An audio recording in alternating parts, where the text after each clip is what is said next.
अध्याय 11 John chapter 11 और उसका वचन 25 त्याचं वचन 25. जॉन चैप्टर 11 योहान अध्याय 11 उसका 25 वचन. त्याचं 25 वचन.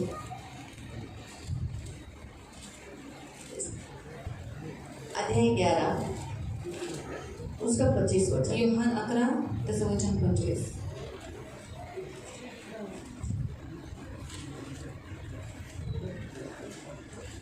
यीशु ने उससे कहा, पुनरुत्थान और जीवन मैं हूँ. जो कोई मुझ पर विश्वास करता है यदि मर भी जाए तो भी जिएगा. येशूने तिला म्हटले, पुनरुत्थान व जीवन मीच आहे. जो माझ्यावर विश्वास ठेवतो तो मेला असला तरी जगेल. हम प्रार्थना करें. आपण प्रार्थना करू. पवित्र पिता, हम आपको धन्यवाद देते हैं. वचन की सेवा को आपके हाथों में देते हैं. आपका वचन क्या ही सुंदर, क्या ही पवित्र, क्या ही शुद्ध है. इसलिए वचन हम ध्यान से सुनने के लिए और जो हम सुनते वही पालन करने के लिए तू सहायता करना, करुणा दया रखना. वचन का लाभ आपके हाथों में दिया है, रक्षा करना और वचन समझकर हमें वैसे चलने के लिए और विश्वास में दृढ़ होने के लिए मदद करना. यीशु के नाम से आमीन. Praise the Lord. जब लाजर 4 दिन का मरा हुआ कब्र में गाड़ा गया था आणि ज्यावेळेस लाजरला 4 दिवसामध्ये तो कबरेमध्ये होता, ज्यावेळेस त्याला गाडलं गेलं और होतं, उसके पहले यीशु मसीह उस कब्र के निकट आने के बाद उसने कहा, पुनरुत्थान और जीवन मैं हूँ. आणि त्याच्या अगोदर प्रभू येशू ख्रिस्त त्या कबरेजवळ यायच्या अगोदर म्हणाला होता की पुनरुत्थान आणि जीवन मीच आहे. पुनरुत्थान जीवन तो आपको मालूम है. जीवन मतलब जीना आणि जीवन तर तुम्हाला माहिती आहे, जिवंत राहणं. पुनरुत्थान का मतलब क्या? आणि पुनरुत्थानाचा अर्थ काय? पुनरुत्थान का मतलब है मरा हुए में से जिलाना. पुनरुत्थानाचा अर्थ आहे मेलेल्यांमधून जिवंत जो होणं. मर गया है, सो गया है, जो मेलेला आहे, जो झोपी गेलाय, वो कभी नहीं चल सकता, तो कधीही चालू शकत नाही, कभी उठ नहीं तो सकता, कधी उठू शकत कभी नाही, बोल नहीं तो सकता, कधीही बोलू शकत कभी नाही, कभी भी सांस ले नहीं तो सकता. कधीही श्वास घेऊ शकत नाही. लेकिन ऐसे मरे हुए को यीशु मसीह ने क्या किया? उठाया आणि असं पुनरुत्थान फिर से खड़ा किया. आणि अशा मेलेल्या व्यक्तीला प्रभू येशू ख्रिस्ताने पुन्हा उभं करवलं, म्हणजे त्याचं पुनरुत्थान, म्हणजे त्याला जीवन तो दिलं. उसने कहा, पुनरुत्थान यानी मरे हुए में से जिलाना वो मैं ही हूँ. आणि तो म्हणाला, पुनरुत्थान म्हणजे मेलेल्यांमधून जिवंत करणं तो मीच आहे. और क्या लिखा? सिर्फ उसने ये बोला नहीं, उसने करके दिखाया. आणि तो फक्त बोलला नाही, पण त्याने करून सुद्धा नाही. इसने 4 दिन के लाजरस को 4 दिवसाच्या लाजराला मरे हुए कब्र में मेलेल्या कबरेमध्ये, यीशु मसीह ने उसे कहा, लाजर बाहर निकला. आणि येशू ख्रिस्त त्याला म्हणाला की हे लाजरा बाहेर ये. और लाजर कफन के साथ बाहर निकल आया. आणि जो लाजर आहे कफन सोबत बाहेर तो आला. जब यीशु जिंदा थे ज्यावेळेस प्रभू येशू उसने जिवंत मरे होते, हुए को जिंदा किया. त्याने मेलेल्या लोकांना जिवंत उसने केलं. 12 साल की लड़की को जो मर गई थी उसे जिंदा किया. आणि 12 वर्षांची मुलगी जी मेली होती तिला देवाने जिवंत वो केले. इकलौती बेटी थी. एकुलती एक होती. लाजर जो 4 दिन का कब्र में पड़ा था उसको जिंदा किया. आणि लाजर जो 4 दिवसापासून कबरेत होता, येशूने त्याला जिवंत और केलं. किसको किया? अजून कोणाला जिवंत केलं? नाइन नगर में जो विधवा रहती थी उसका बेटा, उसको एक ही बेटा था, वो भी मर गया था, उसको भी छुआ और उसे भी जिंदा किया. आणि नाईन गावात जी विधवा होती तिचा एकुलता एक मुलगा जो मरण पावला होता, देवाने त्याला सुद्धा जिवंत केलं. अब हम देखते हैं कि यीशु स्वयं मर गया है. आणि आता आपण पाहतो की प्रभू येशू स्वतः यीशु मेले. कलवरी क्रूस पर सभी लोगों के सामने वो क्या हो गया?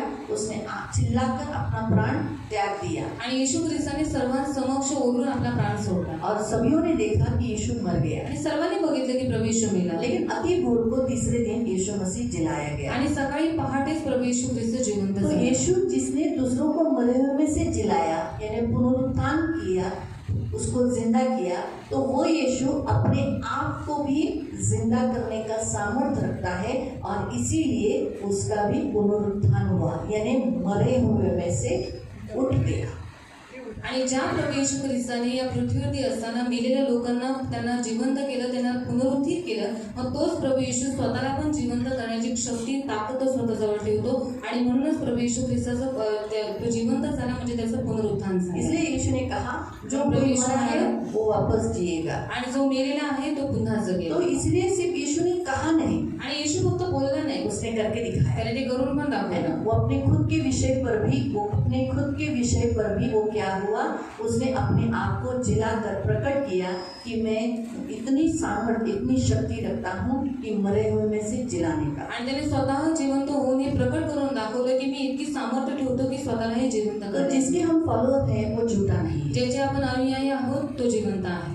वो झूठा नहीं है। खोटारडा नाहीये आज इस संसार में झूठ है, आणि आज या जगामध्ये खोटं आहे। हर जगह आप जाओगे झूठ का फैला हुआ है प्रत्येक ठिकाणी खोटं पसरलेलं आहे और झूठ का हर कोई विश्वास रखता आणि है। खोट्यावर प्रत्येक जण विश्वास ठेवतो सच कम लोग विश्वास करते आणि सत्यावर कमी लोक हैं, विश्वास लेकिन ठेवतात। यीशु ने कहा मैं सत्य हूँ पण प्रभू येशू म्हणाला मी सत्य और आहे वो सत्य है, आणि तो इसलिए सत्य उसने जो बोला वही करके तो जे दिखाया। काही बोला तेच त्याने करून सुद्धा दाखवलं। प्योर सच वो होता है जो बोलता है वैसे ही करता है। आणि खरं तो असतो जो बोलतो तसं करून तो सुद्धा यीशु दाखवतो। ने जैसे कहा मैं ही मार्ग, मैं ही सत्य, मैं ही जीवन हूँ, पुनरुत्थान और जीवन मैं हूँ, तो उसने भी क्या किया, मर कर जी उठकर लोगों के सामने दिखाया कि मैं झूठा नहीं हूँ, मैंने जैसे बोला वैसे ही मैं जिंदा हूँ। आणि प्रभू येशू म्हणाला मार्ग सत्य जीवन मीच आहे, पुनरुत्थान व जीवन सुद्धा मीच आहे। आणि जसं प्रभू येशू बोलला तसं तो मेल्याच्या नंतर जिवंत होऊन त्याने प्रकट होऊन दाखवलं की मी फक्त बोलत नाही पण मी करून सुद्धा दाखवतो। इसलिए इस संसार में जितने लोग आते हैं कोई भी मर कर उठता नहीं। आणि म्हणून या जगामध्ये जेवढे लोक येतात मेल्याच्या नंतर कोणीही जिवंत इस होत संसार नाही। में बहुत से लोग आए,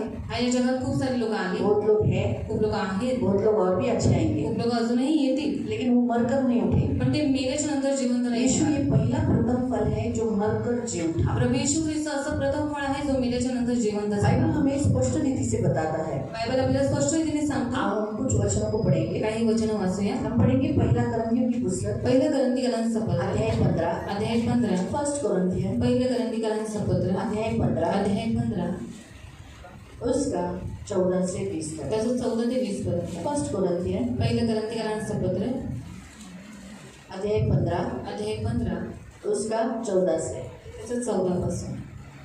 आणि ख्रिस्त उठवला गेला नाही तर आमची घोषणा व्यर्थ व तुमचा विश्वासही व्यर्थ। हाँ, अगर यीशु जिलाया नहीं जाता तो आज जो सुसमाचार बताया जाता है यीशु के बारे में वो व्यर्थ होता, क्योंकि इस संसार में सब लोग आते हैं, मरते हैं, मरकर किसी को बचा नहीं पा रहे हैं ना, लेकिन यीशु मरकर जी उठा, इसलिए आज मरने वाले व्यक्ति को क्या कर सकता है, उठा सकता है। आणि आज या उसके पास वैसी ताकत है कि मरे हुए को उठाने की। आणि आज या जगामध्ये खूप सारी लोक आली ती मेली पण त्यांनी कोणाला जिवंत नाही केलं आणि स्वतःलाही जिवंत नाही केलं, पण प्रभू येशू आला, तो मेला आणि तो जिवंत सुद्धा झाला, म्हणून आज प्रभू येशू लोकांना जिवंत तो करतो। आज हम जो प्रचार कर रहे हैं आणि आज जो काही प्रचार आपण वो करतो झूठा नहीं है, आणि तो खोटारडा वो नाही, सच्चा है। तो सत्य यीशु आहे। जी उठा, येशू जिवंत इसलिए झाला आज हमें भी जी उठाने का शक्ति रखता आणि है। म्हणून आज आपल्यालाही जिवंत करण्याची शक्ती तो ठेवतो। आणि आम्ही देवा संबंधाने खोटे साक्षी असे ठरलो, कारण देवा संबंधाने आम्ही अशी साक्ष दिली की त्याने ख्रिस्ताला उठवले, पण मेलेले उठले जात नाही तर मग त्याने त्याला उठवले नाही, कारण मेलेले उठवले जात नसतील तर ख्रिस्तही उठवला गेला नाही, आणि ख्रिस्त उठवला गेला नसेल तर तुमचा विश्वास निष्फळ, तुम्ही अजून आपल्या पापातच आहात। आणि ख्रिस्तामध्ये जे महानिद्रा घेत आहेत त्यांचाही नाश झाला आहे। आपण ह्या आयुष्यात ख्रिस्तावर केवळ आशा ठेवणारे असलो तर मग सर्व माणसांपेक्षा आपण लाचार आहोत। तरी पण ख्रिस्त मेलेल्यातून उठवला गेला आहे, आमीन, परंतु सचमुच मसीह मुर्दों में से जी उठा है।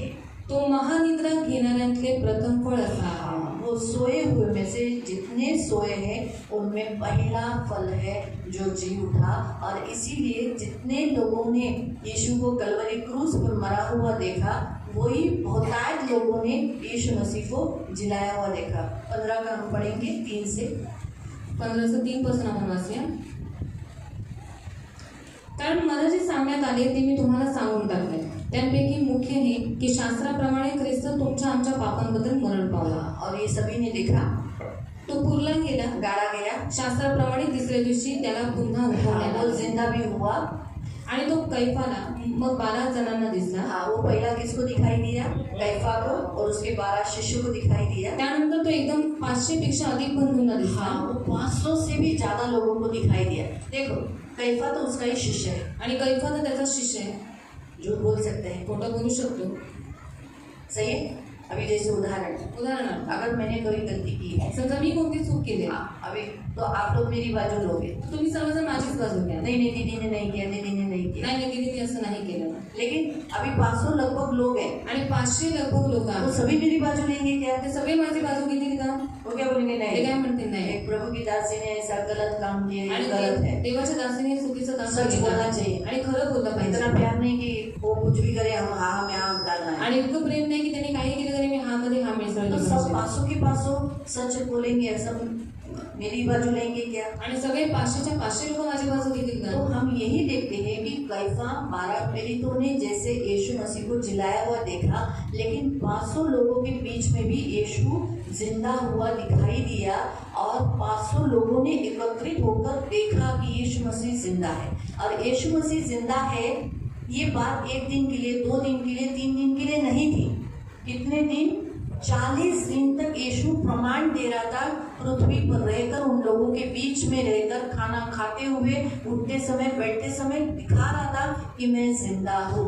अरे भूत नहीं हूँ, भूत खाना नहीं खाते, लेकिन हड्डी मांस नहीं होती, उसको हड्डी मांस थी। इसलिए उसने अपने शिष्यों को क्या पूछा? मुझे छुओ, देखो मुझे हड्डी मांस है। तो यीशु शरीर के साथ जिंदा हुआ। आणि प्रभू येशू कैफाला आणि 12 जणांना दिसला, त्याच्यानंतर 500 लोकांना सुद्धा दिसला, तोही एकत्रित दिसला आणि तो या पृथ्वीवरती राहत असताना लोकांना सांगत होता की मी जिवंत आहे, मी भूत नाहीये, कारण भूतांना हाडमास नसतं, पण मला हाडमास आहे। म्हणून तो त्याच्या शिष्यांना म्हणाला की मला स्पर्श करून बघा की मी जिवंत आहे। और वो जिंदा होकर वो 40 दिन तक वो दिखाई दिया। आणि तो जिवंत होऊन 40 दिवस लोकांना दिसत होता। और ये बात हमें कौन बताता है? आणि ही गोष्ट आपल्याला कोण सांगतात? बाइबल बताती है। बाइबल सांगते। बहुतायत लोगों ने यीशु मसीह को जिंदा हुए और उसे देखा, बहुत लोगों ने उसे देखा। आणि खूप सारे लोकांनी येशू ख्रिस्ताला जिवंत बघितलं। पढ़ेंगे प्रेरितों के काम अध्याय 1, प्रेषितांचे कृत्य अध्याय 1 और उसका 2, त्याचं 2 वचन। एक्ट्स चैप्टर 1, प्रेषितांचे कृत्य अध्याय 1 उसका 2, त्याचं वचन 2। त्या दिवसापर्यंत त्याने जे जे करण्यास व शिकवण्यास आरंभले होते, जब से यीशु जिंदा हुआ तब से वो प्रेरितों को क्या कर रहा था? जिन्हें चुना था उन्हें सिखा रहा था। त्या सर्वांविषयी मी पहिला ग्रंथ केला। मरण सोसल्यानंतरही त्याने त्यांना पुष्कळ अचूक प्रमाणांनी आपण जिवंत आहोत हे दाखवले। क्या? उसने पक्का प्रमाणों से अपने आप को जिंदा दिखाया। वो भी कितने दिन? आगे बढ़ो। 40 दिवस पर्यंत तो त्यांना दर्शन देत असे व देवाच्या राज्याच्या गोष्टी सांगत असे। 40 दिन तक, 1 दिन नहीं, 2 दिन नहीं। मरा हुआ व्यक्ति अगर भूत है तो 40 दिन कंटिन्यूस नहीं दिखाई देगा, लेकिन वो सचमुच शरीर के अनुसार जिंदा हुआ है, इसीलिए वो 40 डेज 40 दिन तक वो दिखाई दिया। अब मैं आपको बताती हूँ कि 40 दिन क्यों। आणि मी तुम्हाला सांगते 40 दिवस का। 2-3 दिन भी दिखाता, 10 दिन, 12 दिन, 15 दिन भी दिखता तो भी चल जाता। आणि 2-3 दिवस, 10, 12, 15 दिवस जरी दाखवलं असतं तरी 20 दिन भी दिखता तो भी चलता। 20 दिवस दिसला असता तरी बस लेकिन झालं। मैंने आपको पहले ही कहा 40 ये जो नंबर है ये ऐसा चुना हुआ नंबर है परमेश्वर की नज़र में, जिसे परमेश्वर न्याय को, अपने जांचने को, परीक्षाओं को दर्शाता है। आणि 40 जो नंबर आहे तो देवाच्या पडताळणीला, परीक्षेला दर्शवतो। इसीलिए यीशु 1 दिन नहीं, 10 दिन नहीं, 20 दिन नहीं, 40 दिन दिखाया कि मैं जिंदा हूँ। आणि येशू ख्रिस्ताने 1 दिवस नाही, 2 दिवस नाही, पण 40 दिवस दाखवलं की मी जिवंत आहे। और एक हम वचन पढ़ेंगे, असं एक वचन वाचूया। हम पढ़ेंगे पहला यूहन्ना की पत्री, पहिलं योहानाचं पत्र, नहीं हम करंथियों की में है ना, तो करंथियों की पुस्तक में का पहले हम वचन पढ़ लेंगे। प्रियो, आज लोगों को जब सुसमाचार सुनाया जाता है, पहला करंथियों की पुस्तक अध्याय 1:18, जब लोगों को बोला जाता है यीशु हमारे लिए स्वर्ग छोड़कर आया, हमारे लिए मारा गया, गाड़ा गया, तीसरे दिन जी उठा और वो आने वाला है, वो चमत्कार करता है, वो हमें चंगा करता है, उनसे बहुत प्यार करता है। जब हम लोगों को बताते तो क्या सब लोग विश्वास करते हैं इस बात पर? जैसे आपने किया, मैंने किया, हाँ? उनके सामने, आंखों के सामने अगर मुर्दा भी जिंदा हुआ आणि त्यांच्या डोळ्यांच्या समोर जर मेलेला व्यक्ती जरी जिवंत झाला तो क्या करेंगे? तरी ते काय करतील? यीशु के पीछे चलेंगे, येशूच्या मागे चालतील का? यीशु पर विश्वास करते, येशूवर विश्वास ठेवतील का? अगर उनके सामने कितना भी बड़ा मिरेकल हो, यहाँ तक उनके खुद के जीवन में भी हो, तो भी कुछ लोग ऐसे हैं जो विश्वास नहीं करते। आणि त्यांच्या डोळ्यांच्या समोर कितीही मोठा चमत्कार झाला, इव्हन त्यांच्या जीवनामध्ये कितीही मोठा चमत्कार झाला, तरी सुद्धा ती लोक विश्वास ठेवणार नाही। एक बात हमेशा याद रखना, आणि एक गोष्ट नेहमी लक्षात आपको ठेवा, ऐसे संसार में बहुत से लोग मिलेंगे जिनके आंखों के सामने भी उन्हीं के घर में चमत्कार लोग देखेंगे तो भी वो कहेंगे यीशु झूठ है, हमें उस पर विश्वास नहीं है। बाबा, हमारे देवी देवताओं को क्या होगा, हमारे समाज का क्या होगा, हमारी जाति का क्या होगा, हमारे लोगों का क्या होगा। इस रीति से कुछ लोग यही बात करेंगे। क्यों? क्योंकि उसका उत्तर बाइबल में दिया है 1:18, पहला करंथियों की पुस्तक, पहला अध्याय और उसका 18। कारण ज्यांचा नाश होत आहे. हाँ, जो नाश होने के लिए चुने हैं, जैसे परमेश्वर ने देखो इसहाक ये परमेश्वर का बेटा है आणि इसाक चुना हुआ देवाचा पात्र है, निवडलेला पात्र आहे. बराबर है. बरोबर आहे. इसहाक कौन है? इसाक कोण आहे? अब्राहम का बेटा. अब्राहमाचा मुलगा. इस इसहाक को 2 बच्चे हुए, आणि या इसाकाला 2 मुलं झाली. बराबर. लेकिन एक को प्रिय जाना, एक को अप्रिय जाना. आणि एकाला प्रिय जाण्यात आलं आणि एकाला अप्रिय. जबकि एक ही पिता के हैं, लेकिन एकाच पित्याचे एक ही आहे, माँ के हैं, एकाच आईचे आहेत. तो भी उसने एसाव को अप्रिय जाना तरी सुद्धा त्याने एसावाला अप्रिय जाणलं और याकूब को प्रिय जाना. आणि याकोबाला प्रेम केलं. क्यों? का? ऐसा बोल, वो तो परमेश्वर है, उसकी मर्जी, उसकी तो इच्छा, त्याची वो मर्जी, तो त्याची कुछ भी इच्छा. कर सकता तो है. तो काही करू शकतो. ऐसा नहीं है. आणि असं नाहीये. उसकी कुछ बातें हैं, त्याच्या काही गोष्टी आहेत. मैं आपको बता दूं. मी तुम्हाला सांगते. याकूब और एसाव में बहुत फर्क है. भले ट्विंस है, लेकिन फिर भी दोनों ट्विंस है, दोनों जुड़वे हैं, लेकिन याद रखो दोनों का स्वभाव बहुत विपरीत है. आणि याकोब आणि एसाव हे दोघंही जोडे आहेत, पण दोघांच्या स्वभावामध्ये खूप फरक आहे. एसाव परमेश्वर से भी ज़्यादा समाज को प्यार करता था. उसको लोगों में रहना, अन्य जातियों में, हिंदी, परिची ऐसे लोगों में रहना, उनका चाल चलन लेना अच्छा लगता था. याकूब को परमेश्वर पर विश्वास था और उसका जो कबीला था, उसके जो लोग थे वो ज़्यादा प्रिय थे. आणि एसाव देवापेक्षाही जास्त स्वतःच्या जातीला, स्वतःच्या समाजाला प्रेम करत होता. हिंदी परिचय लोकांमध्ये राहणं त्याला आवडत होतं, पण याकोब देवावरती प्रेम करत होता आणि त्याच्या कबिल्यामध्ये जी लोक आहेत त्यांच्यावर प्रेम करत होता. तो एसाव परमेश्वर से दूर था, उसे परमेश्वर पर इतना प्यार नहीं था. याकूब को परमेश्वर से प्यार. आणि एसाव देवापासून दूर होता, त्याला इतकं प्रेम देवासाठी नव्हतं, पण याकोब देवाच्या जवळ होता आणि देवावरती प्रेम करत एसाव होता. कठोर था, आणि तिसरा एसाव जो होता तो कठोर होता, लेकिन याकूब कठोर नहीं था. आणि याकोब हा कठोर नव्हता. एसाव को अपने माँ बाप की कोई चिंता नहीं थी. आणि एसावाला आपल्या आई वडिलांची काही अपने काळजी माँ बाप नव्हती. दुखी हो रहे अपने हैं, आई-वडील अपनी दुखी हो रहे हैं, फैमिली दुखी हो रही कुटुंब है, दुखी हो मेरा रहे हैं. कबीला है ये. माझा एक कबिला आहे.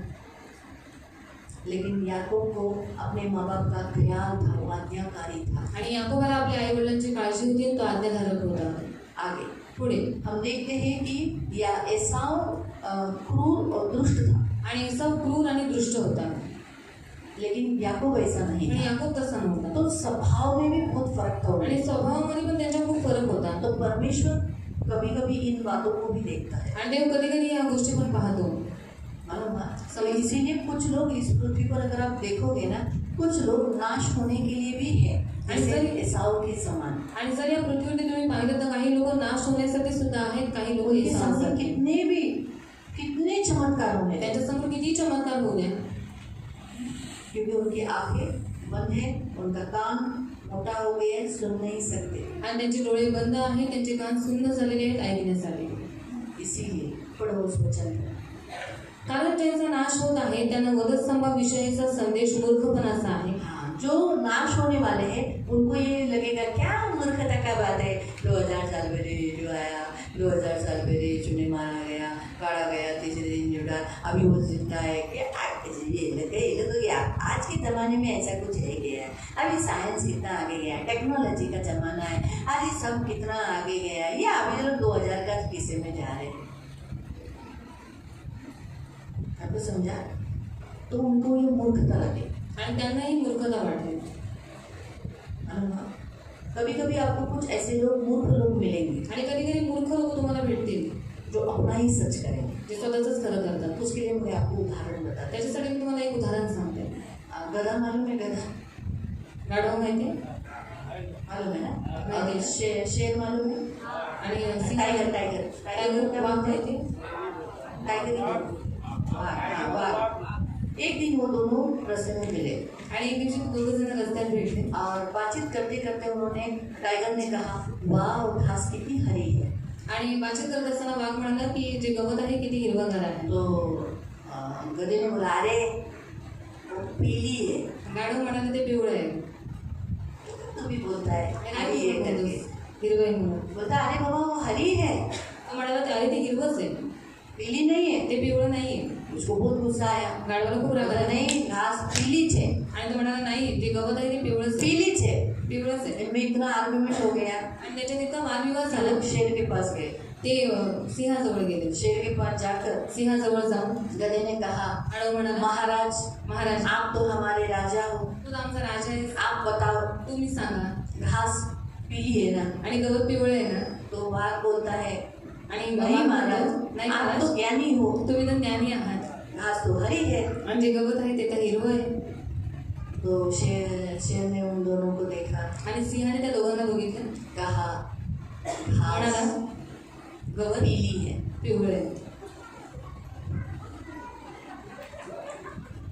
तो गधा बहुत खुश हो गया, बोला अभी इसको तो सजा मिलनी चाहिए. आणि गाढव खूप खुश झाला. तो म्हणाला, आता ह्याला तर शिक्षा भेटलीच पाहिजे. तो वाघ को कहा तू 3 दिन तक बात नहीं करेगा, मौन रहेगा. आणि वाघानं म्हणाला की 3 दिवसापर्यंत तो काही बोलायचं नाही, तू शांत बसायचं. तो गधा खुश होकर चला गया. गाढव खुश होऊन निघून गेला. तो टाइगर ने उसे पूछा, आणि वाघाने शेर त्याला आपको तो विचारलं, मालूम है ना घास हरी है, आणि सिंह तुम्हाला तर माहिती आहे ना की जे गवत आहे ते हिरवं आहे, फिर आप पीली क्यों बोले? मग तुम्ही पिवळं का म्हणाला? तो बोलता अरे ये गधा है, आणि हा गाढव आहे, मूर्ख है, तो मूर्ख आहे, इसको दिमाग नहीं त्याला है, डोकं नाही, इसलिए म्हणून गधे के मुंह क्यों तू लगा, आणि गाढवाच्या तोंडी तू का लागलास, इसलिए तुझे ये सजा दी. आणि म्हणून तुला ही शिक्षा इसलिए भेटली. मूर्ख समझदार के समान उत्तर देगा तो उसको पचेगा नहीं. आणि जर मूर्खाला समंजसपणाने जर तू उत्तर दिलंस तर त्याला ते तो पचत नाही. मूर्ख को मूर्ख के समान उत्तर दे, आणि मूर्खाला मूर्खासारखं उत्तर दे, इसीलिए वो समझेगा. आणि तेव्हाच तो जाऊन इसलिए समजेल. तुझे सजा इसलिए मिली क्योंकि तू उसके नाद में लगा. आणि तुला शिक्षा यासाठी भेटली तू त्याच्या नादी तो लागला. वैसे ही कुछ लोग आपको ऐसे लोग मिलेंगे जो हट्टी जिद्दी अपना ही सच करेंगे, उन लोगों को इग्नोर करने का, ध्यान नहीं देने का, अनदेखा कर आगे बढ़ा देने. आणि काही लोक तुम्हाला हट्टी जिद्दी स्वतःच पूर्ण करायला भेटतील, पण त्या लोकांना तुम्ही न पाहिल्यासारखं करून पुढे जायचं. वो बोलेंगे हमारा ही सच है. ते म्हणतील नाही आमचंच आप खरं. बोलोगे यीशु प्यारा है, भला है, अच्छा है, वो मूर्ख लोग हैं, वो कबूल नहीं करेंगे. क्यों? क्योंकि वो लोग नाश होने के लिए चुने हुए हैं. इसलिए इनके मुंह लगना यानी अपना मुंह खराब करना. तो बाइबल में लिखा है नीति वचन में कि मूर्खों को ज्ञान के वचन न सिखाना, नहीं तो वो तुझे कोड़े मारेगा. आणि नीतिस्तरामध्ये दिलेलं आहे की मूर्ख लोकांना ज्ञानाचं शिक्षण तू देऊ नकोस, नाही तर तिला कोडे मारते, कोड़े मारेगा. पटके मारते. ये हमेशा याद रखो. ये भी लक्षण है. इसलिए मूर्खों के साथ ऐसे लोग जो होते हैं ना नाश होने वाले, वो मूर्ख है, उनके नाक में नहीं लगने का. अरे तेरा तुझे रोक, तुझे तू तेरा, मेरा सच है, घास हरी है, मेरे लिए हरी है. आणि गवत हिरवं आहे तर माझ्यासाठी ते हिरवंच आहे. तो मेरे लिए यीशु सच्चा है, माझ्यासाठी वो येशू सच्चा है, वो हकीकत खरंच है. आहे आणि ते सत्य आहे. उसके लिए पीली थी क्योंकि वो झूठ है. आणि त्याच्यासाठी ते सच्चाई क्या थी? उसके पीली बोलने से पीली होने वाली थी क्या? आणि तो पिवळं बोलल्यामुळे गवत पिवळं होणार होतं मूर्ख का? लोग जो कबूल नहीं करते, उनके नहीं मानने से यीशु ने हमारे लिए जो बलिदान किया है, जो सच्चाई वो बदलने वाली है क्या? आणि मूर्ख लोकांनी ती गोष्ट ऍक्सेप्ट न केल्यामुळे जे येशू ख्रिस्ताने बदल सांगितले आपल्यासाठी बलिदान जो सच्चाई है वो सच्चाई रहेगी. जे खरं आहे ते खरंच राहणार आहे. हम भी सच्चाई को पकड़ कर रहे. इसलिए प्रियो यहाँ लिखा है नाश होने वालों के लिए क्या है? ये मूर्खता है. इसलिए ऐसे लोग इसे विश्वास नहीं करेंगे. आणि नाश होणाऱ्यांसाठी मूर्खपणाची गोष्ट आहे, म्हणून ते कधीही याच्यावरती विश्वास नाही अब ठेवणार. हम पहला यूहन्ना की पत्री अध्याय 5 पढ़ेंगे. पहिलं योहानाचं पत्र अध्याय 5 वाचूया. बाइबल में इब्रानियों की पुस्तक अध्याय 10 उसके 12 में लिखा है कि यीशु मसीह जिंदा होकर आज वो कहाँ है? परमेश्वर की दाहिनी ओर बैठा है. इब्रियरांचं पत्र 10:12 मध्ये देवाचं वचन म्हणतं, प्रभू येशू ख्रिस्त जिवंत होऊन तो देवाच्या उजवीकडे बसलेला आज आहे. वो हमारे लिए परमेश्वर की दाहिनी ओर बैठकर हमारे लिए विनती कर रहा आणि है. आज तो आपल्यासाठी देवाच्या उजवीकडे बसून आपल्यासाठी विनवणी करतो. आज वो जिंदा है. आज तो जिवंत इसलिए आहे. आज हम भी जिंदा है. म्हणून आज आपणही हमारे जिवंत पाप आहोत. क्षमा हो रहे आपले हैं. पाप क्षमा हम होत आहेत. गलती करने के बाद आज भी प्रभु पिता परमेश्वर की दाहिनी ओर बैठकर कहता है माफ कर दे, मैंने इसके लिए खून बहा है. आज भी वो जिंदा है, इसलिए हम उसका जिंदापन परमेश्वर के सामने दुहाई देता है. आणि आज आपण चुका केल्याच्या नंतर सुद्धा येशू ख्रिस्त वारंवार देवाकडे आपल्यासाठी मध्यस्थी करतो की मी याच्यासाठी रक्त मावले, त्यांचे पाप क्षमा करा. 5 का 11 और 12. पहिलं योहानाचं पत्र अध्याय 5. 1 John chapter 5 11 12. पहिलं योहानाचं पत्र 5:11 आणि 12. ती साक्ष हीच आहे की देवाने आपल्याला सार्वकालिक जीवन दिले आणि हे जीवन त्याच्या पुत्राच्या ठायी आहे. आमीन. हमारे प्रभु यीशु में ही हमें अनंत जीवन है. ज्याला तो पुत्र लाभला आहे हाँ, त्याला जिसके पास पुत्र है. आपके पास पुत्र है? मेरे पास पुत्र है. आपके पास है? हाँ, आगे. ज्याला तो पुत्र लाभला आहे त्याला जीवन लाभले आहे. उसके पास लाइफ है. यीशु ने क्या कहा? येशू काय म्हणाला? मैं पुनरुत्थान जीवन हूँ. पुनरुत्थान जिसके पास जीवन मीच आहे. पुत्र है, ज्याच्याजवळ उसके पुत्र पास आहे लाइफ. त्याच्याजवळ जीवन आहे. वो कभी मृत्यु नहीं तो देखेगा, कधीही मृत्यूला बघणार नाही, कभी भी नहीं। आगे कधीच नाही. ज्याला देवाचं पुत्र लाभलं नाही जिसके त्याला जीवन पास लाभलं नाही. यीशु नहीं, जिसके पास परमेश्वर का पुत्र नहीं, उसके पास लाइफ नहीं है, उसके पास जीवन नहीं है, उसके पास आशा नहीं है। आणि ज्याच्याजवळ पुत्र नाही त्याला जीवन नाही, त्याला कोणतीही आशा नाही. वो जरूर पुनरुत्थान होगे।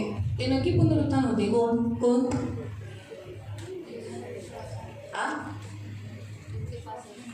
फिर से मैं बताती हूँ। पुन्हा मी जिसके तुम्हाला पास सांगते. पुत्र है ज्याच्याजवळ पुत्र उसके आहे पास जीवन है, त्याच्याजवळ जीवन आहे, उनके पास आशा है, त्याच्याजवळ आशा आहे हाँ, जीवन है। आणि जीवन आहे. जिनके पास पुत्र नहीं, ज्यांच्याजवळ पुत्र उसके नाही पास लाइफ नहीं, त्यांच्याजवळ जीवन उनके नाही, पास आशा नहीं, त्यांच्याजवळ आशा नाही. तो फिर मग उनका भी क्या होगा? त्यांचंही काय होईल? नाश होगा। लेकिन उनका भी क्या होगा? पुनरुत्थान होगा। आणि त्यांचंही पुनरुत्थान होईल, हमारा भी होगा, आपलंही होईल उनका भी आणि होगा। त्यांचं सुद्धा होईल. यीशु मसीह ने कहा, येशू ख्रिस्त जिसके म्हणाला, पास पुत्र है ज्याच्याजवळ पुत्र उसका आहे भी पुनरुत्थान होगा, त्याचंही पुनरुत्थान और होईल, जिसके पास पुत्र नहीं उसका भी पुनरुत्थान आणि होगा। ज्याच्याजवळ पुत्र नाही त्याचंही पुनरुत्थान तो होईल. मृतकों में से उठना उनका भी है जो यीशु को नहीं मानते, आणि मेलेल्यांमधून जिवंत होणं त्यांचं सुद्धा आहे जे येशू ख्रिस्ताला नाही मानले. लेकिन हमारा पुनरुत्थान होना हमें लाइफ मिलेगा, पण आपलं पुनरुत्थान झाल्यावर आपल्याला जीवन भेटेल और उनका पुनरुत्थान होगा उनको लाइफ नहीं मिलेगा। आणि त्यांचं पुनरुत्थान झाल्याच्या नंतर त्यांना जीवन नाही ये भेटेल. यीशु मसीह ने स्वयं कहा। आणि हे प्रभू येशू ख्रिस्त स्वतः म्हणाला. अब हम पढ़ेंगे ये आपण वाचूया. जॉन चैप्टर यूहन्ना योहान 5:28-29। 5:28-29. यूहन्ना योहान 5:28-29। त्याचं 28 आणि 29. और दूसरा हम पढ़ेंगे रेवलेशन चैप्टर 20 वर्स 5 and 6। प्रकटीकरण अध्याय 20 त्याचा 5 आणि 6. रेवलेशन प्रकटीकरण 5 and 6। 5-6. तो पहला हम पढ़ेंगे यूहन्ना अध्याय 5 उसका 28-29। पहिला आपण वाचूया योहान अध्याय 5 त्याचा 28-29. याविषयी आश्चर्य करू नका, ऐसा कोई आश्चर्य करने की जरूरत नहीं। क्या? कारण कबरातील सर्व माणसे त्याची वाणी ऐकतील. हाँ, कब्र में से हर कोई प्रभु की वाणी सुनेगा। ज्यांनी सत्कर्मे केली ते जीवनाच्या पुनरुत्थानासाठी, हाँ, जिन्होंने प्रभु के पुत्र पर, परमेश्वर के पुत्र पर विश्वास कर कर भले काम किए, वो पुनरुत्थान के लिए, जीवन के लिए जिलाए जाएंगे। व ज्यांनी दुष्कर्मे केली, जिन्होंने बुरे काम किए, विश्वास नहीं किया, यीशु के पीछे नहीं हुए, पुत्र बोलकर मेरा पुत्र, मेरा प्रभु बोलकर ग्रहण नहीं किया, ते न्यायाच्या पुनरुत्थानासाठी बाहेर वो येतील. न्याय के लिए, दंड पाने के लिए पुनरुत्थान हो गए। आपको समझा? तो यीशु के पुनरुत्थान के कारण सबका पुनरुत्थान हुआ। आणि येशूच्या पुनरुत्थानामुळे सगळ्यांचं पुनरुत्थान झालं. सबका, सगळ्यांचं, भले और बुरे दोनों का पुनरुत्थान होगा। वाईट चांगले दोघांचंही पुनरुत्थान होईल. हर इंसान का पुनरुत्थान होगा। प्रत्येक माणसाचं पुनरुत्थान होईल. लेकिन पण हम जिसके पास पुत्र है ज्याच्याजवळ पुत्र आहे उसको जीवन पाने के लिए, त्याला जीवन प्राप्त तो जीवन होण्याचं कहाँ आहे. है? आणि जीवन कुठे आहे? अनंत जीवन कहाँ है? सार्वकालिक जीवन कुठे आहे? हाँ, ठीक है, यीशु के पास। यीशु कहाँ है? हाँ, तो फिर अनंत जीवन कहाँ है? जिन्होंने पुत्र को स्वीकार नहीं किया उनका भी पुनरुत्थान होगा। ज्यांनी पुत्राला स्वीकार नाही केला त्यांचंही पुनरुत्थान होईल. लेकिन वो जिलाए जाने के बाद उनको जीवन नहीं है, पण ते जिवंत झाल्यावर त्यांना जीवन नाही, उनको दंड मिलेगा। त्यांना दंड शिक्षा भेटेल. मैं आपको बताती मी हूँ, तुम्हाला सांगते. जो इस तरह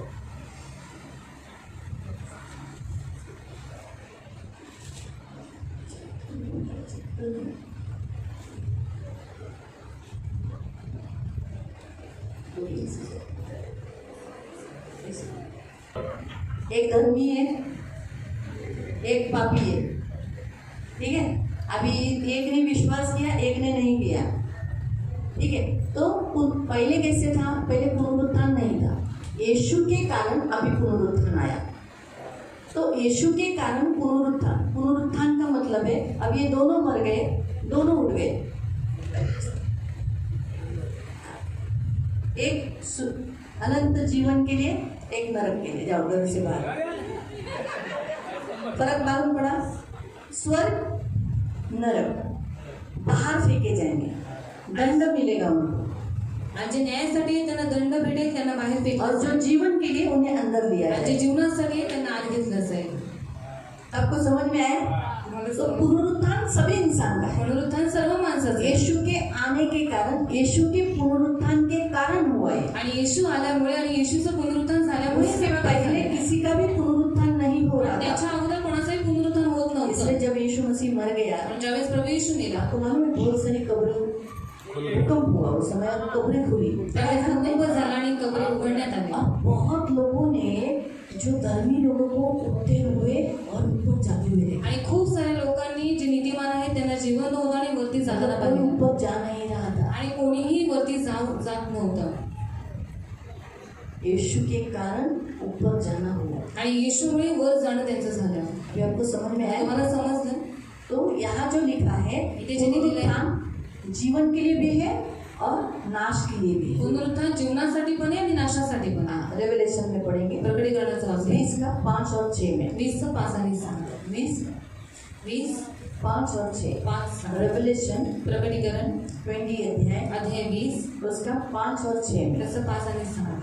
मृतकांपैकी बाकीचे लोक ती 1000 वर्षे पूर्ण होईपर्यंत जिवंत झाले नाही. हेच पहिले पुनरुत्थान. पहला पुनरुत्थान के विषय में लिखा है. फिर से वही लाइन पढ़ना. मृतकांपैकी बाकीचे लोक ते जब यीशु मसीह आएगा, जब अभी मैं आपको बताती हूँ, यहाँ जो बताया गया है, शॉर्ट में बताऊंगी, ज़्यादा समय नहीं लूँगी. अभी पवित्र आत्मा उठा लिया गया, पवित्र आत्मा उसरला गेला. तो कितने आप में से तैयार पीक है, आणि तुमच्यामध्ये जेवढे तयार जो पिका प्रभु के लिए तैयार हो जे चुके. देवासाठी तयार झालेले आप आहेत. प्रभु की उपज हो, मैं भी प्रभु की उपज है. तुम्ही आणि मी आपण देवाचे पिका आहोत. और उपज, कोई पीक जल्दी तैयार होता है, कुछ बाद में तैयार होता है. आणि काही पिकं लवकर तयार होतात, काही नंतर होतात. जो पीक तैयार हो जाता है ना, जो आणि जे उपज पीक तैयार तयार होती है, उसको पहले काट देते त्या हैं पिकाला पहिले कापलं और जातं बाद में अंतिम कटनी होती आणि नंतर शेवटची कापणी है. तो होते. वैसे ही मग तसंच जो मसीह में अभी तैयार है, प्रार्थना करते हैं, हर संडे चर्च आते हैं, आराधना करते हैं, भक्ति करते हैं, यीशु के लिए जी रहे हैं, वो तैयार भी है. कभी भी बुलाओ प्रभु, आज भी देखो, अभी यीशु, आज अगर रैप्चर का समय, पवित्र आत्मा का जाने का समय आज, तो हम में से बहुतायत लोग टक टक टक टक टक इसमें से गायब हो जाएंगे. आणि जे पवित्र आहे, जे देवाच्या मंदिरात जातात, आम्ही कसं बायबल वाचतात, ते जरी आता पवित्र आत्मा उचलला गेला तरी क्षणामध्ये ती लोक सुद्धा उचलले जाते. आप, मैं देखती रहूंगी, अरे गायब हो रहे, गायब हो रहे, आणि मी गायब हो बघत रहे. आहे की सगळे गायब होत आहे. अभी हमें से कुछ लोग शाम के चर्च में आने वाले हैं. आणि आपल्यामध्ये काही लोक संध्याकाळच्या मंडळीमध्ये जिधर जातात. है उधर गायब हो ते जाए. लोक जिथे कामाला आहे तिथून ती लोक गायब होतात. काम की जगह से गायब आणि है, कामाच्या ठिकाणावरून गायब अगर होतात. वो तैयार है तो. पण जर ते तयार आहेत तर. तो तैयार, फिर कितने साल तक एंटीक्राइस्ट आएगा, इस आणि- पृथ्वी पर रहेगा? आणि ख्रिस्त विरोधक किती वर्ष या पृथ्वीवरती राहील. हाँ, 7 साल. 7 वर्ष. जहाँ जिसे महाक्लेश का यानी ट्रिब्यूलेशन का काल कहा गया है, बहुत भयंकर काल है. उस काल में सोचो, मेरे जैसे कुछ लोग आप में से भी और मैं भी बच गई. आणि महाक्लेशाचा काळ खूप भयानक काळ आहे. उठाई त्याच्यामध्ये गई. तुमच्यासारखी लोक किंवा माझ्यासारखी लोक जर समजा त्या दिवशी राहिले हाँ, तो फिर हमें भागना है. तर पळून जायचं. तो अभी आधार कार्ड कितना कंपलसरी, पैन कार्ड कंपलसरी है, सब वैक्सीनेशन कंपलसरी किया था. वैसे ही एक नंबर आएगा 666, ये कंपलसरी आएगा. अगर आप ये नंबर नहीं लोगे तो आपको खाना नहीं, आप अपने घर में नहीं रह सकते, आप देशद्रोही हो, आपको जेल में डाल दिया जाएगा, आपकी आंखों के सामने टॉर्चर किया जाएगा, आपको टॉर्चर किया जाएगा. और अगर आप नहीं लोगे ये नंबर तो आपको मॉल में से, दुकान में से, कहीं से भी कोई सामान नहीं ले सकते. आपके नखून निकाले जाएंगे, टॉर्चर करके आपका गला काट दिया जाएगा. आणि जसं अगर आता आप आधार नंबर कार्ड नहीं लोगे तो. पॅन कार्ड वॅक्सिनेशन हे सगळं कंपल्सरी करण्यात आलं होतं. मग तसंच जर तुम्ही 666 नंबर नाही घेतला तर तुमचा एक छळ केला जाईल, तुम्हाला जेलमध्ये टाकलं जाईल, तुम्हाला अन्न पाणी काहीही भेटणार नाही. तो बहुत लोग क्या सोचेंगे, अरे ये तो गवर्नमेंट का रूल है, ले लेंगे, खूप लोक 666 विचार नंबर करते दे दो. आणि सरकारचा नियम आहे तो जैसे 666 आधार नंबर कार्ड टाकले. एक पेपर है, आणि आधार कार्ड जसं एक पेपर उस असतं काल में एक सील रहेगा जो 666 या फिर 666, ऐसा दोनों में से कोई एक जगह पे लेना है. आणि त्या काळामध्ये 666 नंबर एक शिक्क्यासारखा असेल, जो हातावरती किंवा माथ्यावरती घ्यावा लागेल. और ये सिक्का का साइन अभी से चालू है, टैटू. आणि या शिक्क्याचं चिन्ह आतापासूनच सुरू झालेलं आहे. आज त्याचे देखो टॅटू. टैटू बहुत बढ़ गया है. आणि आज टॅटू खूप वाढलाय. हर कोई प्रत्येक जण. आई बाप, लहान बाळाचे पायाचे निशाण, और छोटे बच्चों के पैरों के निशान. ये उसके आगमन की तैयारी है. आणि त्याच्या येण्याची तयारी आहे. पहले ये जो टैटू, जिसे हम लोग गोंधन बोलते हैं, आणि हे जे टॅटू ज्याला पहिले गोंधन म्हणतात, लोग बोलते थे काय गोंधन काढले, काय चांगलं नाही दिसत, और अच्छा नहीं काय दिख रहा है. लिहिलंय. अभी क्या लिखा है. पण आता फॅशन हो गई है. फॅशन झाले. सही. ये पहले उसका नाम था गोंधन, पहिले त्याचं नाव गोंधन होतं अभी जरा नाम चेंज केले टैटू। आणि आता नाव थोडं बदललं आणि त्याचं नाव दिलं यही हो टॅटू। गया। फरक एवढाच झालाय। वो समझा? तो वैसे ही ये जल्दी जाता है क्या टैटू? आणि टॅटू लवकर जातो का? तो निशान है। वैसे ही एक छाप आएगी सिर्फ टैटू के समय, जो यहाँ अंदर दी जाएगी, यहाँ स्किन पे, राइट हैंड पे।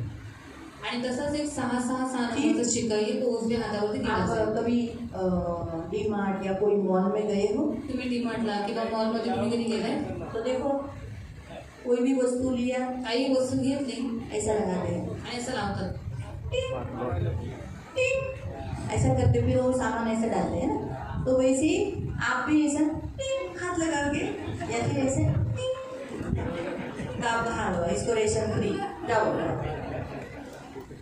इसीलिए पैसा जो अभी है ना, ऑनलाइन मनी क्यों आगे आगे आपको पैसा खीसे में रखना बंद हो जाएगा, आगे आगे ये पैसा कम हो जाएगा, करेंसी बंद हो जाएगी। आणि पुढे जाऊन करन्सी बंद होऊन जाईल। आता हळूहळू सगळे पैसे तुमच्या हातामध्ये राहणं बंद होऊन जाईल। अभी हम सोचे भाई अशिक्षित लोकांचं काय होतं, सगळे शिक्षित बराबर सगळ्यांना ट्रांजेक्शन करायला येते। और आप सोचो कि अनपढ़ लोगों का क्या होगा, बराबर से लोग ट्रांजेक्शन करेंगे। मतलब ऐसा प्रोसीजर शैतान का, एंटी क्राइस्ट का आने का चालू है, आणि अशी प्रोसिजर शैतान येण्यासाठी त्यांची तयारी चालू आहे। ताकि मनी, क्यों पैसा हाथ में रहेगा तो लेन देन होगा, पैसा तो हातात असेल तर घेणं देणं होईल। बिना पैसे के बिना आणि यानी बिना पैशांचा छाप से आणि त्या शिक्क्याच्या द्वारे कैशलेस वैसा करना है। धीरे धीरे अभी ये काम अमेरिका में चालू है, आणि आता कैशलेस, काम अमेरिकामध्ये चालू आहे बिना पैसे। वहाँ से आके आके इधर तक आने वाला है। तिथून हळूहळू इथपर्यंत येणार आहे। मालूम हुआ, आज भी देखो बहुत से लोग आज ऐसे ही है, आणि आजही खूप सारे लोक अशीच आहेत, बिना पैसे के घूमते हैं बिना पैशाचे फिरतात ऑनलाइन। ऑनलाइन। साला 1 रुपये का जेरॉक्स नहीं, 2 रुपये की जेरॉक्स है, 2 रुपये की भी जेरॉक्स के लिए ऑनलाइन मारते हैं। आणि 2 रुपयाच्या झेरॉक्ससाठी पण ऑनलाइन पैसे करतात। तो वो कहने का उद्देश्य कि उस काल में इतना टॉर्चर किया जाएगा, मार दिया जाएगा, और ये नंबर नहीं लिया तो वो 7 साल तक उसका राज रहेगा। 7 साल के बाद यीशु मसीह आएगा आणि 7 वर्षाच्या नंतर प्रभू येशू ख्रिस्त येईल तो पृथ्वी तुरंत खत्म नहीं आणि करेगी। पृथ्वी लगेच संपवणार नाही। 1000 साल इस पृथ्वी पर वो राज्य करेगा, आणि 1000 जिसे वर्ष कहते हैं मिलेनियम ईयर्स, आणि 1000 वर्ष तो या पृथ्वीवरती राज्य करेल, जो यहाँ बताया गया है। जे इथे सांगण्यात आलेलं आहे। जो वचन हमने 5 पढ़ा, 5वं वचन जे आपण वाचलं, हाँ, मृतकांपैकी बाकीचे लोक ती 1000 वर्षे पूर्ण होईपर्यंत तो 1000 साल यीशु मसीह इस पृथ्वी पर राज करेगा। फिर जो लोग अथॉरिटी में इस सोचो उस समय मैं हूँ, आप लोग में से कोई है तो सोचो, तो वो लोग राज्य बोलकर एक एक एरिया में, जिस तरीके से प्रधानमंत्री देश चला रहा है, तो ऐसे ही हमारा यीशु मसीह किसी को मसीह में देश का राजा बना देगा। इसलिए यीशु ने कहा ना, तुम राज्य करोगे, आणि जो येशू म्हणाला ना, तुम्हारे मी राज्य आधीन करेन, हो जाएंगे। की लोक तुमच्या समोर झुकतील, यही हो, तब तक मृत्यु नहीं रहेगी तोपर्यंत मृत्यू नसेल 1000 साल तक। और इसलिए वहाँ लिखा है किसी का भी पुनरुत्थान नहीं होगा। 1000 साल होने के बाद फिर पुनरुत्थान होगा। आणि 1000 वर्ष झाल्याच्या नंतर मग पुनरुत्थान होईल। हाँ, वहाँ लिखा है। पहिलं तो इसलिए उस काल में जीने वाले यीशु के साथ जो 1000 साल जिएंगे वो लोग इस पृथ्वी पर राज्य करेंगे, और वो काल शांति का काल कहा गया है। आणि येशू ख्रिस्ताबरोबर जे लोक 1000 वर्षे राज्य करतील आणि त्या काळात त्या राज्याला शांतीचं राज्य म्हणण्यात आलं।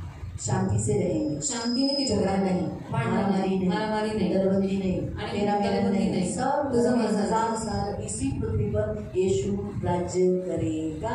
उसके बाद फिर 1000 साल के बाद एंटी क्राइस्ट को छोड़ा जाएगा, जेल में इसमें डाला है ना, अतः गड्ढे में, उस अतः गड्ढे से उसे बाहर निकाला जाएगा। आप इस रेवलेशन में पढ़ सकते हैं, मेरे ख्याल से 20 के 1 में पढ़ सकते हैं, जिसमें अतः गड्ढे में उसे डाला।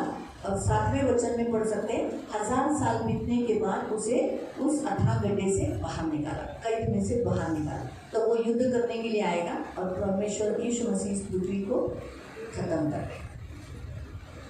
उसके बाद आखिर का न्याय, आणि त्याच्यानंतर शेवटचा न्याय, आखिर का न्याय। शेवटचा न्याय। फिर उस न्याय में त्या न्यायामध्ये आग की झील जो है उसमें लोग जाए आणि आगीचं जे सरोवर आहे त्याच्यात लोक जातील हमेशा। सदा सदा। फिर टेप पर बैठे आणि भयानक जागा आहे ते आग की झील। आगीचं सरोवर। हमें इसलिए आज हम जिंदा है, हमारे पास आशा है बाबा, यीशु को पकड़ कर रहेंगे तो स्वर्ग जाएंगे। आग की झील में तो इसीलिए तो इसे पुनरुत्थान का बड़ा हाँ पहिला पुनरुत्थानात ज्याला भाग आहे तो धन्य आहे, वो पवित्र आहे। धन्य सच्चा अशा लोकांवर दुसऱ्या मरणाची सत्ता नाही, तर ते देवाचे व ख्रिस्ताचे याजक होते आणि त्याच्याबरोबर 1000 वर्ष राज्य करते। धन्य है जो पवित्र है, जिनका पहला पुनरुत्थान हुआ, पहले पुनरुत्थान में भागी हुए, उनको दूसरी मृत्यु नहीं आएंगे। वो इसी पृथ्वी पर याजक बनकर, राजा बनकर इसी 7000 साल प्रभु के साथ राज्य करेंगे। इसलिए प्रियो, हमारा यीशु का पुनरुत्थान हुआ है, इसलिए हमारा भी पुनरुत्थान होगा। लेकिन हमें क्या होना चाहिए? जीवन के लिए हमें पुनरुत्थान चाहिए, आणि आपल्याला जीवनासाठी पुनरुत्थान नरक पाहिजे, के लिए नहीं, नरकासाठी नाही, आपकी झील के लिए नहीं, आगीच्या सरोवरासाठी नाही, किसके लिए? कोणासाठी? स्वर्ग के लिए। स्वर्गासाठी। हालेलुया। तो हमारा मसीहा झूठा नहीं है, आपला ख्रिस्त हा खोटा सच्चा है, तो खरा आहे, वो अच्छा है। तो चांगला आहे हाँ, तो इसे पकड़ कर रहो। आणि मला पकडून राहा। इसलिए आज भी उसकी कब्र खाली है। आणि आजही त्याची कब्र रिकामी लोग आहे। देखने के लिए जाते हैं, लोक बघायला जातात, खास यरूशलेम में, खास यरूशलेम है ना? मध्ये। तो उसकी कब्र खाली है। इससे ये प्रकट करता है कि जो मेरे पीछे होगा वो कब्र में नहीं रहेगा। मैं जहाँ हूँ, यीशु कहाँ है? कि कहाँ बैठा है? पिता की दाहिनी ओर। तो जो मुझ पर विश्वास करेगा, मेरे पीछे होगा, मैं उसका पुनरुत्थान कर जहाँ मैं हूँ वहाँ ले जाऊंगा और मेरे बाजू में बिठाऊंगा। तो इसीलिए हमारे लिए पुनरुत्थान बड़ा जरूरी है। यीशु का जन्म, यीशु का मरण, यीशु का पुनरुत्थान आज इस पूरे संसार में मनाया जाता है। तो हमारा मसीहा, लोग कुछ भी बोलने दो एक मसीहा के बारे में। आणि लोकांनी ख्रिस्ताबद्दल काहीही बोलू नये। मैंने क्या बोला था? काय म्हटलं तुम्हाला? गधे का जे वाईट नहीं करने का, तिकडे लक्ष नाही द्यायचं मूर्ख लोगों का ज्यादा ध्यान अनदेखा कर देने आणि का। मूर्ख लोकांची बुद्धी आपको मालूम है ना करायचं। सच्चाई तुम्हाला क्या माहिती है? आहे ना खरं काय आहे? यीशु सच्चा है, येशू खरा आहे, स्वर्ग लेके जाने वाला है। स्वर्गात घेऊन पकड़ जाणार कर रहो। आहे, त्याला पकडून राहा। प्रभु आपको आशीष देव दे। तुम्हाला आशीर्वाद देईल। मसीह के पुनरुत्थान की हार्दिक शुभेच्छा आप सभी को। आणि ख्रिस्ताच्या पुनरुत्थानाच्या दिवसाच्या तुम्हाला सर्वांना हार्दिक शुभेच्छा। देव तुम्हाला आशीर्वाद देईल।